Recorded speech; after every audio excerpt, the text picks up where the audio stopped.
Assalamualaikum warahmatullahi wabarakatuh. Kelompok kami yang beranggotakan saya, Binti Ma'rifatul Latifah, kemudian Lela Awanda Rizky dan Muhammad Sirajul Munir akan menjelaskan tentang korelasi metode pembelajaran dengan hasil belajar siswa kelas 5 SDN Tamanan. Penelitian ini bertujuan untuk mengetahui dan menganalisis antara penggunaan metode pembelajaran dengan hasil belajar siswa di sekolah.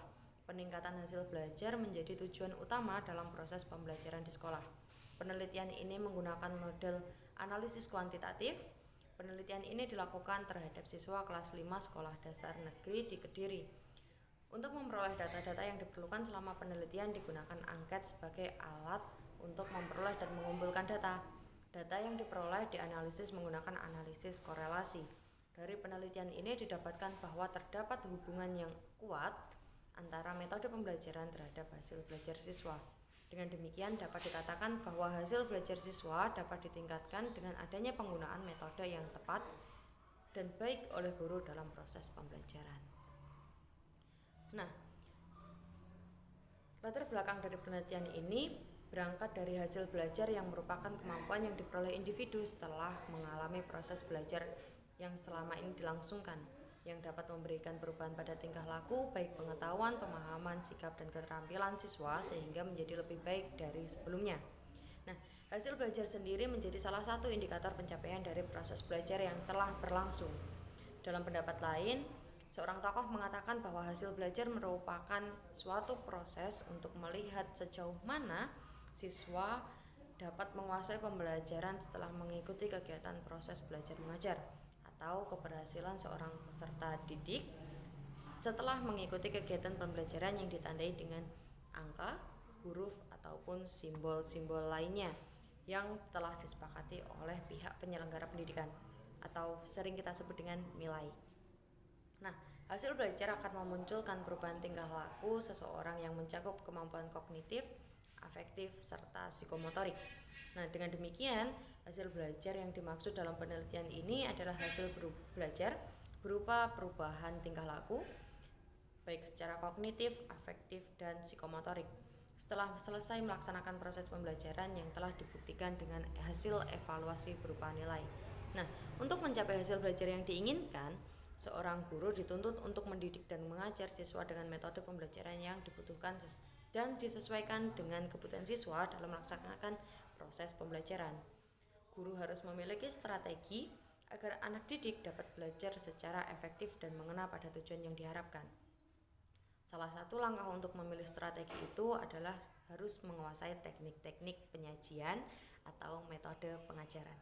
Nah, metode pembelajaran dijadikan sebagai langkah operasional dari strategi pembelajaran yang telah dipilih untuk mencapai tujuan pembelajaran. Metode juga digunakan sebagai cara untuk mengimplementasikan rencana yang sudah disusun dalam bentuk kegiatan nyata dan praktis. Nah, metode pembelajaran tidak hanya berfungsi sebagai cara untuk menyampaikan materi saja, melainkan mempunyai tugas untuk mengelola kegiatan pembelajaran sehingga dapat mencapai tujuan yang diinginkan dengan tepat. Nah, metode pembelajaran dapat digunakan sebagai stimulus timbulnya motivasi ekstrinsik. Sardiman mengatakan bahwa motif-motif yang akan aktif dan berfungsi karena adanya perangsang dari luar yang dapat membangkitkan belajar seseorang. Belajar adalah kemampuan yang diperoleh anak setelah melalui kegiatan belajar. Menurutnya, juga anak-anak yang berhasil dalam belajar ialah yang berhasil mencapai tujuan-tujuan pembelajaran atau tujuan-tujuan instruksional. Nah, sedangkan menurut Usman, belajar adalah perubahan tingkah laku pada individu berkat adanya interaksi antara satu individu dengan individu lainnya dan antara individu dengan lingkungannya. Belajar bertujuan untuk mengadakan perubahan pada diri antara lain, perubahan tingkah laku yang diharapkan ke arah positif dan ke depan atau lebih progres. Belajar juga bertujuan untuk mengadakan perubahan sikap dari sikap yang negatif menjadi sikap yang positif, dari yang tidak hormat menjadi hormat, dan lain sebagainya. Nah, belajar juga bertujuan mengadakan perubahan kebiasaan dari kebiasaan buruk menjadi kebiasaan lebih baik. Kebiasaan buruk yang dirubah tersebut akan menjadi bekal hidup seseorang agar ia dapat membedakan mana yang dianggap baik di tengah-tengah masyarakat dan mana yang kurang baik. Nah, belajar bertujuan untuk mengadakan perubahan pengetahuan tentang berbagai macam ilmu, misalnya tidak tahu membaca menjadi tahu membaca, tidak dapat berhitung menjadi mampu berhitung. Belajar juga dapat diharapkan untuk mengadakan perubahan dalam hal pengetahuan, seperti pada bidang ilmu tadi yang telah saya sebutkan. Kemudian dalam bidang keterampilan, seperti keterampilan olahraga, keterampilan kesenian, bidang teknik, dan lain sebagainya. Nah, dapat dikatakan bahwa adanya hasil belajar siswa yang tinggi dan berkualitas dapat dihasilkan dari proses pembelajaran yang berkualitas pula. Untuk menghasilkan proses pembelajaran yang berkualitas, maka seorang tenaga pendidik atau guru membutuhkan kemampuan dalam menerapkan metode pembelajaran yang sesuai dengan kebutuhan di dalam kelas. Ketidaksesuaian metode pembelajaran yang diterapkan dapat menurunkan kualitas proses pembelajaran itu sendiri. Dengan demikian, maka perbaikan dan peningkatan hasil belajar siswa di sekolah dapat dilakukan dengan adanya penggunaan metode belajar yang tepat oleh guru. Dengan demikian, dalam penelitian ini, peneliti ingin mengetahui dan menganalisis mengenai penggunaan metode belajar dalam peningkatan belajar siswa di sekolah. Nah, untuk rumusan masalah kita menggunakan beberapa pertanyaan di mana kita akan mencapai tujuan penelitian, yaitu kita mengetahui bagaimana korelasi penggunaan metode pembelajaran dengan hasil belajar siswa. Kita mengetahui pengaruh penggunaan metode terhadap hasil belajar siswa, serta kita mengetahui beberapa metode yang tepat untuk menghasilkan hasil belajar yang maksimal dalam proses belajar siswa.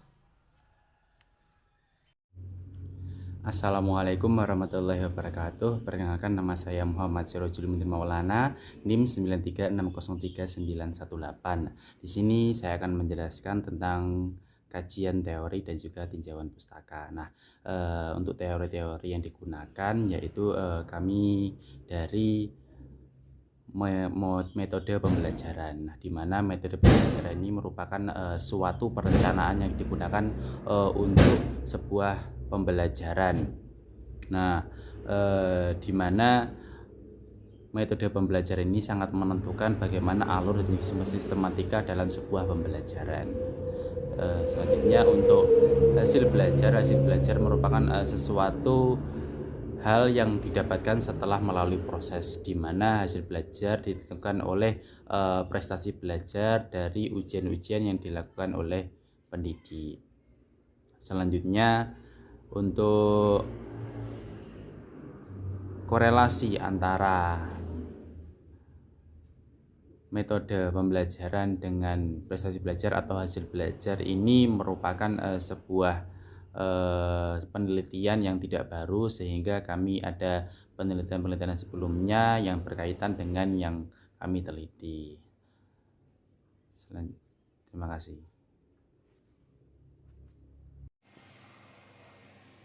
C, yaitu metode penelitian. Yang pertama, ada pendekatan penelitian, yaitu penelitian kuantitatif dapat diartikan sebagai metode yang digunakan untuk meneliti pada populasi atau sampel tertentu. Dan yang kedua yaitu jenis penelitian. Sedangkan untuk jenis penelitian ini menggunakan penelitian asosiatif. Penelitian asosiatif merupakan penelitian yang bertujuan untuk mengetahui hubungan antara dua variabel atau lebih. Dan yang ketiga yaitu teknik sampling. Dalam menentukan teknik pengambilan sampel yang akan diterapkan dalam suatu penelitian, seorang penelitian harus memperhatikan hubungan antara biaya, tenaga, dan waktu di satu pihak, serta tingkat presisi di pihak lain. Sering timbul pertanyaan, berapa besar sampel yang harus diambil untuk mendapatkan data yang representatif?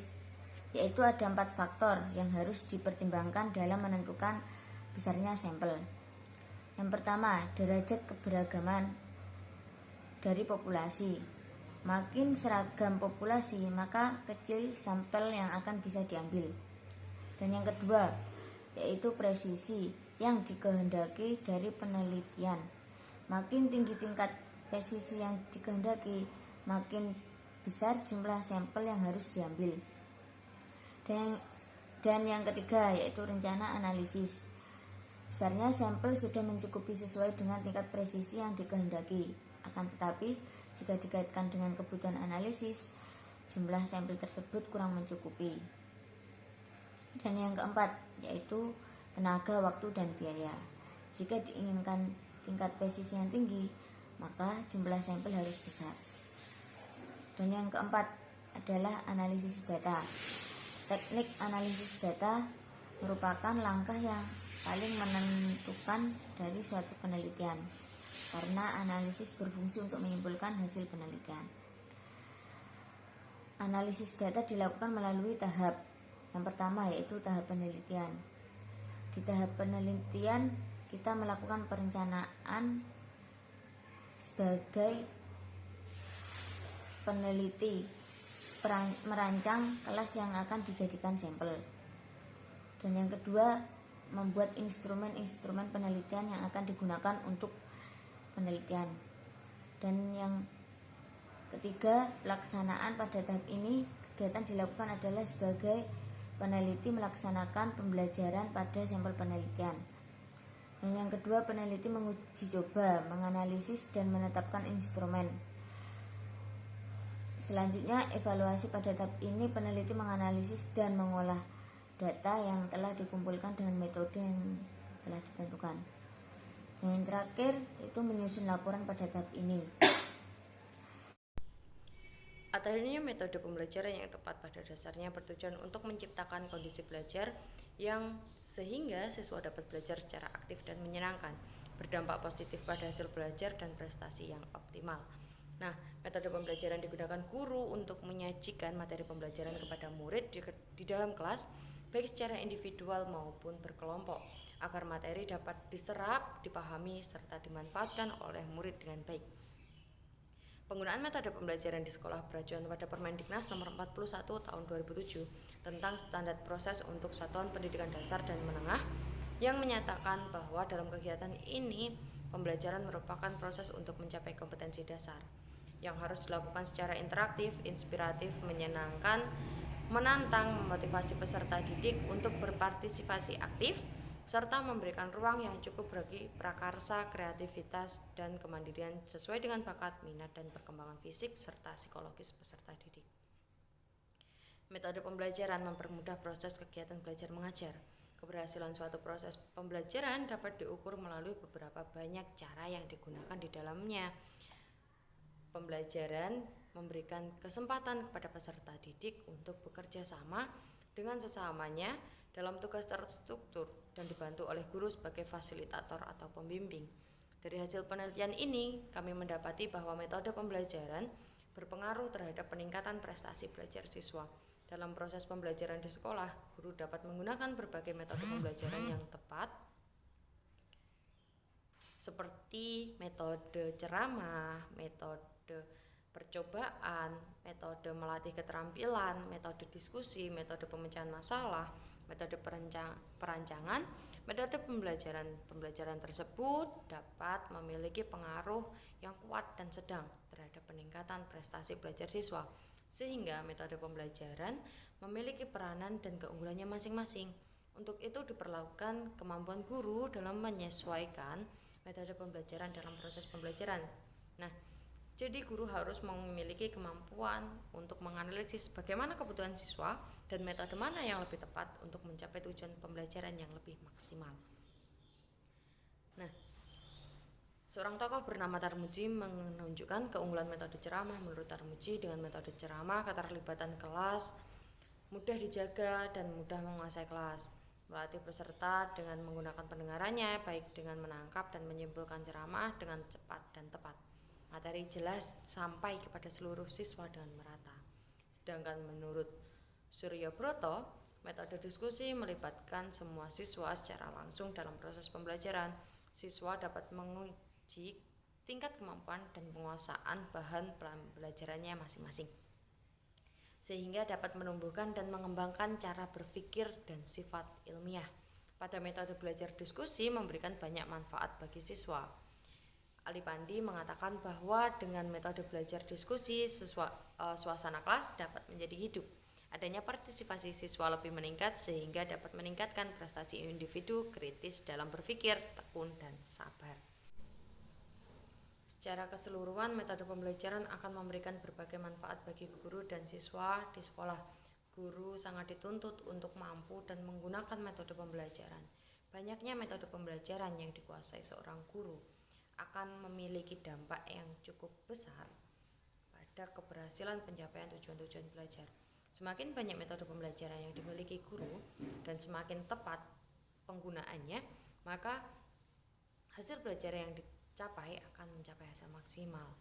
Nah, hal ini didasari pada rumusan metode pembelajaran itu sendiri. Metode pembelajaran mengacu pada tujuan-tujuan pembelajaran, tahap-tahap dalam kegiatan-kegiatan pembelajaran, seperti lingkungan pembelajaran serta sistem pengelolaan kelas. Nah, dalam penelitian ini, observasi awal dikarenakan dalam keadaan pandemi COVID-19 yang masih belum usai, maka observasi dilakukan kepada salah satu guru kelas di SDN Tamanan melalui pesan pribadi dengan menggunakan aplikasi WhatsApp dengan kata-kata yang baik dan sopan tentunya.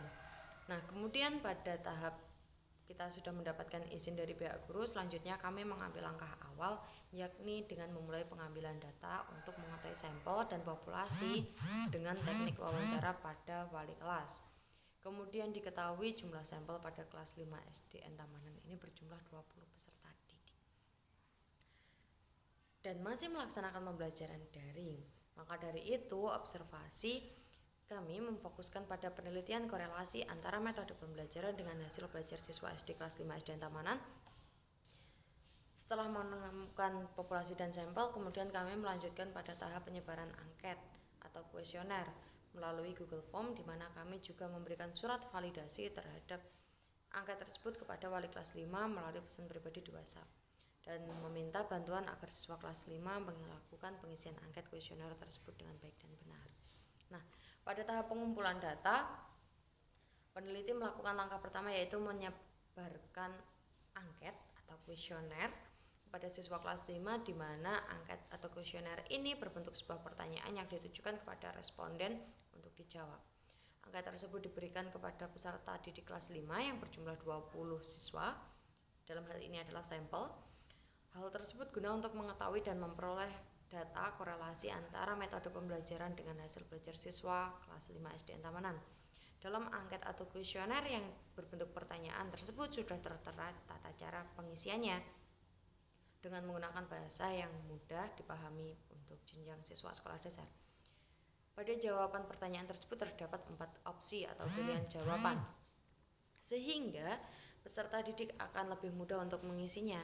Pilihan-pilihan jawaban tersebut meliputi sangat setuju, setuju, kurang setuju, dan tidak setuju. Langkah kedua yaitu observasi. Dalam observasi tersebut memiliki tujuan untuk membuktikan kebenaran dari angket yang sudah diisi tersebut dengan cara melihat nilai prestasi peserta didik. Nah, pada analisis data, untuk analisis yang telah kita ketahui, hampir 85% siswa menyetujui pembelajaran yang dilakukan oleh guru mereka. Tetapi ada juga beberapa siswa yang sangat setuju dengan pembelajaran yang dilakukan oleh guru mereka. Adapun juga ada beberapa siswa yang kurang setuju dengan pembelajarannya. Ada juga beberapa siswa yang tidak setuju sama sekali dengan beberapa metode pembelajaran yang dilakukan oleh guru mereka. Nah, pada tahap interpretasi data yang telah kita peroleh telah diolah dan disajikan dengan baik. Tujuan utama dari penyajian data yaitu untuk membantu dan memudahkan murid dalam menangkap serta mengkonfirmasi pesan yang hendak disampaikan oleh guru. Data hendaknya disajikan secara sederhana sehingga dapat dengan cepat dipahami oleh murid. Kuesioner merupakan salah satu bentuk umum penyajian data. Kesimpulan dari penelitian ini adalah bagaimana sebuah prestasi belajar atau hasil belajar itu dapat dinaikkan dengan cara menggunakan metode pembelajaran yang tepat, di mana ketika kita menggunakan metode pembelajaran yang tepat, sehingga siswa atau peserta didik dengan mudah menyerap ilmu yang disampaikan. Dengan begitu, siswa akan bertambah kemampuannya dalam hal pengetahuan, skill ataupun soft skill yang lainnya. Dengan demikian, penelitian yang diadakan di SD Tamanan pada kelas 5 ini dan hipotesis yang kami sebutkan di awal yaitu tepat, yaitu adanya korelasi atau adanya hubungan antara metode pembelajaran dengan hasil belajar.